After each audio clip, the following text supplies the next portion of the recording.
How do you feel? Ano yung comfort syempre na binigay mo din kay Ate Sugar? Lagi ko lang tinatatak sa sarili ko na hindi lang ako mag-isa yung sumasayaw sa entabladong to. And lagi ko iniisip si Ate Sugar kung paano kami magiging bagay yung sasayawin namin, and iniintindi ko rin na si Ate Sugar na hindi naman kami parehas ng pinanggalingan. So talagang ina-adjust ko din naman kay Ate Sugar na maging komportable na kapartner niya ako and maging ko si Ate Chen. So, ayun. Hiya rin kasi ako sa kanya. Sobrang hiya ako sa kanya dahil talaga siya talagang sinasaulo niya, sa ulo niya.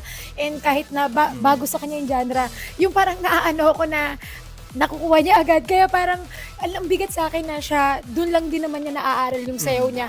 Tapos ako parang, pinipilit ko talaga yung best ko. Tapos parang hindi siya pumapasok. Dun lang. Pero alam mo, Ate Sugar, dama namin yung excitement doon sa performance. Kanina yung energy, Yes. nilaban nyo talaga. We love that. As in, whatever it was na feeling nyo hindi nyo nagawa, para sa amin, nagawa nyo siya ng tama. Thank you. Ang ganda. Sinabi din Congrats, yan ni Ate Yan before na hindi naman ang pinaka-importante is yung kung gaano kayo technically perfect. Yes. Pero importante is yung puso at yung nakikita na Tama nag-e-enjoy naman kayo. At I'm sure nakita yan ng Dance Authority at ng Dance Universe sa performance. Yes, Thank and you. Dance Universe, Thank you. alam namin, nag-enjoy kayo sa performance ni Sugar and Joker.